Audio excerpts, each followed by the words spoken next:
So I'm very happy to be with all of you this evening.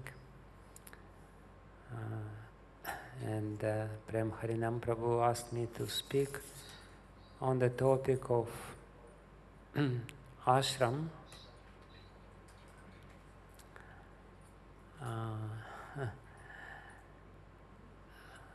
Yeah, I will say a few words in this regard.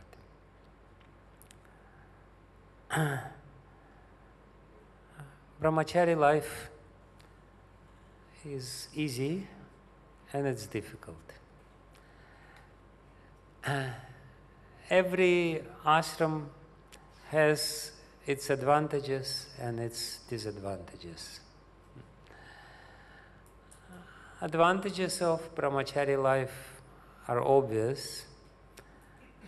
Brahmacari life is simple, it's not complicated. Disadvantages of brahmacari life are also obvious because brahmacari life is very simple, it's not complicated.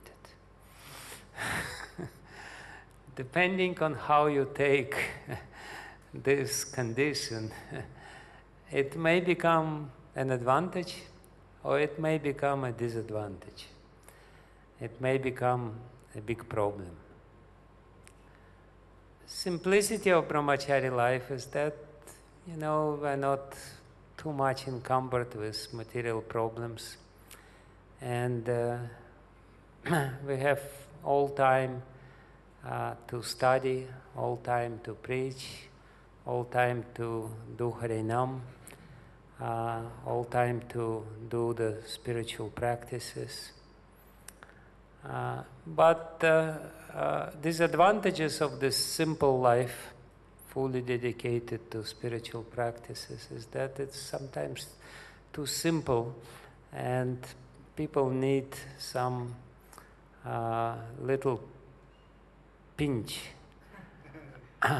Like today we were buying some sabjis and we bought sabjis which we want, and then the vendor put a few chilies in it, because what kind of sabji without chilies?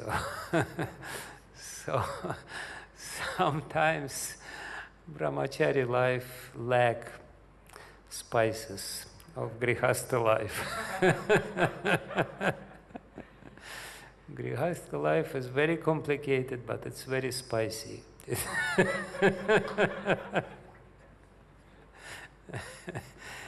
And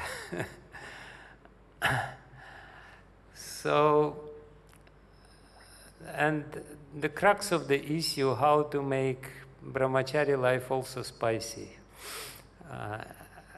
by keeping it at the same time simple or straightforward. Basically, if we speak about some real facts of life, externally brahmacari life is very simple. There is no doubt about it. You don't have to work. You have to work hard, but it's kind of different thing. You're doing it not because you will get the paycheck, and you have a lot of freedom in brahmacari life. Brahmacari life is very nice. But the problem of this life is that it becomes sometimes boring. Why it becomes boring? Because it's the same thing again and again and again. And because sometimes the emotions are lacking.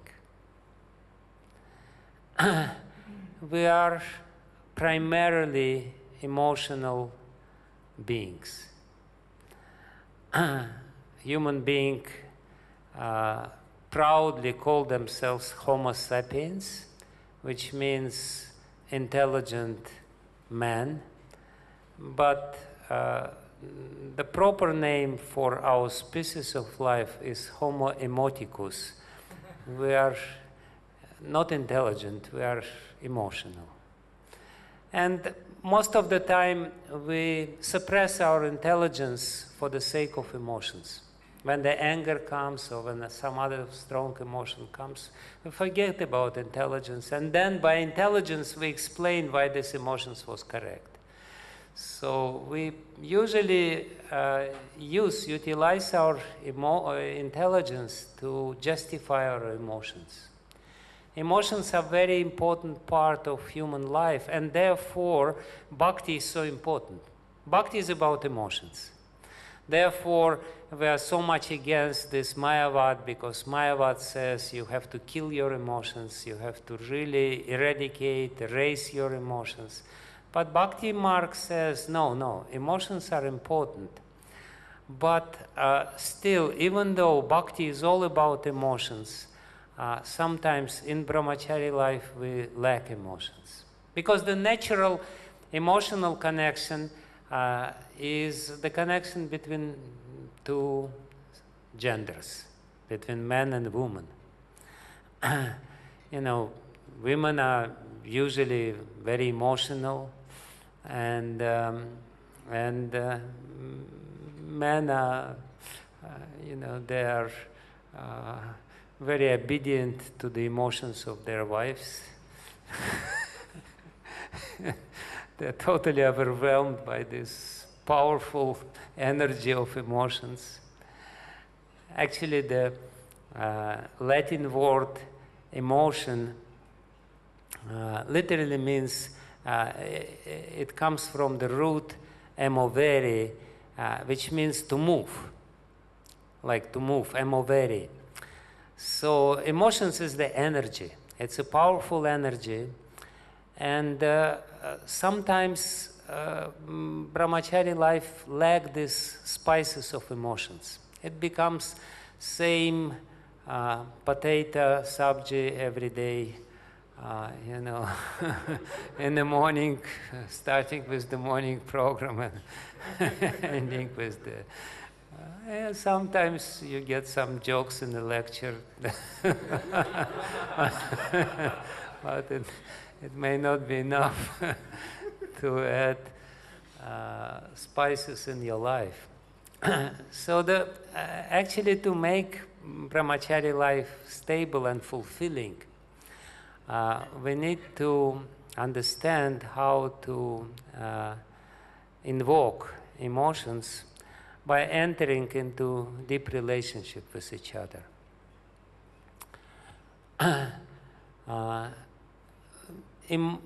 Relationship is actually the source of emotions.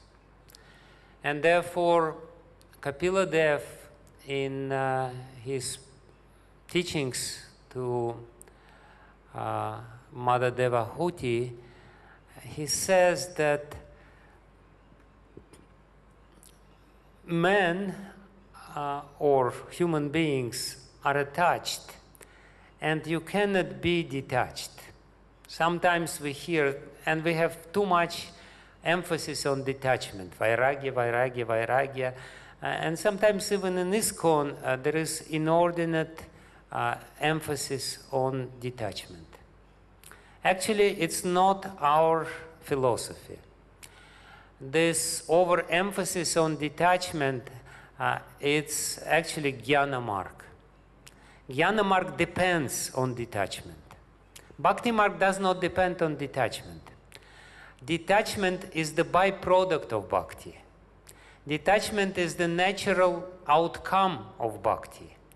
We are not cultivating detachments willfully or consciously. We are cultivating Bhakti, and Bhakti is not cultivating of detachment. Little detachment should be there, but it's little detachment. The detachment will become the natural outcome of success in Bhakti. Like sometimes we glorify Raghunath Das Goswami and we say he was so austere, he was only taking 1 cup of buttermilk every 2 days or every 3 days or whatever. And, you know, by glorifying him in this way, it seems like, you know, he was cultivating this detachment. But no, he was not cultivating detachment. He couldn't care less about detachment. He was cultivating his feelings, his emotions towards Srimati Radharani. And as a result of these feelings, he became detached. He was completely, totally satisfied by these emotional feelings of bhakti, and the detachment came in a natural way. So detachment is not our process, and therefore Kapila Dev says, because we are attached, because every living entity needs to be attached, he says the attachment should be directed to a proper source. We should develop attachment to a sadhu. And this attachment to a sadhu is a source of very powerful positive emotions. If we understand the need, the importance of relationship, and if we understand how to cultivate this attachment among the devotees, because relationship means attachments. What kind of relationship it is if there is no attachment? You know, yeah, we have great relationship. I couldn't care less about you, and you can care less about me. No, relationship implies attachment. It means attachment, but of course it's a different kind of attachment. And the most important part of brahmacari life is to cultivate the proper attachment, the proper relationship with other brahmacharis. I remember once two brahmachari from Chopati came to Moscow, and one of the brahmacharis, when he was alone, he put a picture of not his Guru Maharaj, but a fellow brahmachari from the ashram, Govinda Prabhu, and he was alone in the room, and he was sitting and staring at this picture, and the tears were trickling from his eyes. And I kind of caught him at this moment, and I asked him, "What are you doing?" He said, I'm missing Govinda Prabhu so much," and he started crying. So of course it's an extreme example, but it's a very important example. We need to develop a strong relationship, relationship based on attachment, and then our life as brahmacharis will be very fulfilling. Otherwise, at one point, we will feel emptiness in the heart. We will feel that something is lacking, and we need, you know, somebody to protect and somebody to take care of. So, therefore, it's very interesting in Srimad Bhagavatam, practically the same verse. It's with some slight variations, but the same idea is repeated at least 4 or 5 times. And the idea which is repeated in Srimad Bhagavatam so often, which is not usually the case in Srimad Bhagavatam. Srimad Bhagavatam is a very elaborate piece of literature. But this idea which is repeated is that we need to develop attachment to those who are senior.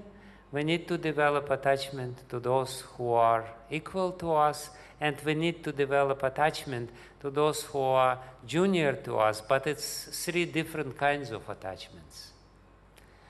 The attachment to the seniors is the attachment of respect, is the attachment of great joy when we see them, because we know that they are more developed than us in their knowledge, and they can share their knowledge with us, and we are dependent on them and attached to them in this relationship of receiving from them. Respect is actually the means to invoke reciprocation in the heart of the senior, so that he would generously share his realizations, his spiritual experience with you. Respect is not just an etiquette. It's a very important element in the relationship because it's the key to open the heart of somebody who is senior. Senior devotees sometimes very reserved. Actually, as a devotees, we have to become gambhir. One of the qualities of a devotee, he is gambhir. Gambhir means he's reserved. He's very deep inside, and he's not showing the depths of his realizations externally. But if we relate to them in a proper way, then they will become a little more inclined to share what they have within their hearts with us. So, and this is attachment. If we serve those who are senior to us and respect them, genuinely respect them, then they will reciprocate with this. They will give their protection to us. They will give their love to us, and then naturally the relationship will develop. The relationship with the equals is the relationship of friendship, and it's a great source of inspiration because relationship of friendship, how you can recognize whether you have friendship with somebody or not. You can recognize if you have friendship with somebody by a mere fact that by being with somebody together, you will feel a lot of creative energy. Friendship is actually a source of creative energy. When we have close relationship, we immediately start thinking what we can do together. Because of this relationship, we feel that we can do together more than I am alone. And because there is this closeness and feeling, immediately the ideas come. With this person, I can do more. I can, I can create new ways of preaching. I can go somewhere, and I will feel more free to do something new. So this is a very important element of our life. When we are meeting with, it's actually a very basic characteristic of a human being. Human being, by their nature, they need somebody else, and when they are together with somebody else, their intelligence, God-given intelligence, starts working differently and creates new ways of doing something. I heard about one experiment which scientists did. They got a chimp, this monkey, very intelligent monkey, and they put some rice or some sweets in, it was something light, whatever it was, in a long but very narrow kind of glass where he could not get his hand. And he naturally wanted to get the sweet which is there inside, but and somehow or other he couldn't just turn it off because it was, I think it was fixed or whatever. I don't remember the details. And after some time trying this way and that way and being unsuccessful, actually he got an idea, and he brought some water in his mouth and put it there, and the thing which was there kind of floated upwards, and he ate. And then they gave the same task to children. And most of the children couldn't make it. They were less intelligent than chimpanzee. Majority of them, up to 10, 11, they couldn't solve the problem. But then they put a few kids together and gave them the same problem. And very quickly they solved the problem when they were together. And the idea of this experiment, or the result of this experiment, is very interesting. The human beings are not the most intelligent beings on the earth. There are some other very intelligent beings, but the advantage of human beings is that they can get together, and by putting their intelligence together, they can do amazing things. And therefore, Srila Prabhupada, he said that cooperation is the most important element. He said that your love for me will be tested of how you can cooperate, because by cooperating, Srila Prabhupada was a superman. He was a very powerful person. He alone did many things. But even he said, I need my disciples. If I had completely dedicated disciples, I would do much more. So that's the very important point, that the friendship usually, it actually means that our brains are working together, and we're stimulating each other, and we're helping each other to achieve something which we would not be able to achieve if we were alone. Because this is the most important kind of relationship which we have to have in the ashram, the relationship with the peers, relationship with the equals. We have also to know the secret or the tricks how to develop this relationship. It's not enough to live close together. It may not work. Sometimes people, I've seen it again and again and again, they live very closely, but there is no relationship, and they feel lonely. They feel very lonely. There is very superficial interactions between them. There is no depth into interactions. And for that, of course, there is this famous verse by Rupa Goswami, Dadati pratigrihnati, guhyamakyati prichhati, bhungte bonjayati chaivas shadvidha priti lakshanam. So if these elements are there, then the relationship grows. If the constant exchange between two people are there, then the relationship will form. And another way of developing relationship is actually to do the intense spiritual practice together.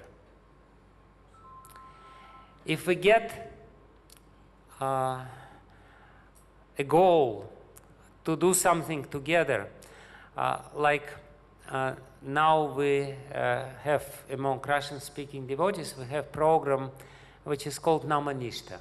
And Namanishta is a program where everyone surrenders, submits his phones and everything else, and for 1 day, actually 2 days, 2 days, 3 days, 4 days, 5 days, only chant the holy name with Mona,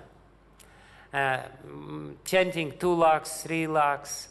So we call it Namanishta, and you know, people are actually very eager to come together and to sit together and to chant. And they're keeping Mona, they only eat, they have very little lecture. Most of the time they have chanting, individual chanting, and then some kirtans at the end. And everyone who went through this program told me a very amazing result. They said that by the end of this 2 days program or 3 day program, I feel so much love to everyone who was doing the same with me.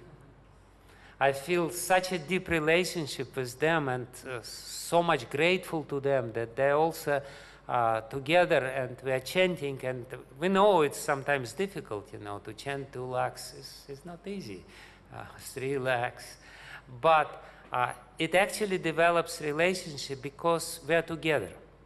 The relationship, especially between equals, they're formed when we together overcome some difficulties. When there is some difficulties or some problems which we are trying to overcome together, then of course the relationship naturally forms, because you know, we feel the dependence on other people. We understand that I need those who are close to me to go through this test which is there. And that's the way to develop relationship between equals. And Srila Prabhupada was very emphatic about this, and he was actually, he was a great manager in the sense that he was really putting people in a very difficult situations. Like he sent 3 married couples to London with no money, you know. Completely, totally, with no friends, nobody there, and they did so much, and still they have such a close relationship between each other, because they underwent this great difficulties in London and achieved a lot, and because they were dependent on each other, dependent on fulfilling the task or achieving the goal which was placed in front of them by Srila Prabhupada. And Srila Prabhupada was like this. If everything is just, you know, same every day and there is no difficulties, it becomes boring. Sabji on time, and you know, why there is no sabji, and then paneer sabji on Sundays, and when there is no paneer, then we complain about this. No, that's not the way to live. The way to live is to put a very difficult task and overcome this task. Actually, this is another very important characteristic of a human being. Human being, even if there is no difficulties, he will create difficulties. And he will overcome the difficulties, and he will become very boring. We have to have very ambitious, comfortable, but as soon as they become totally uncomfortable because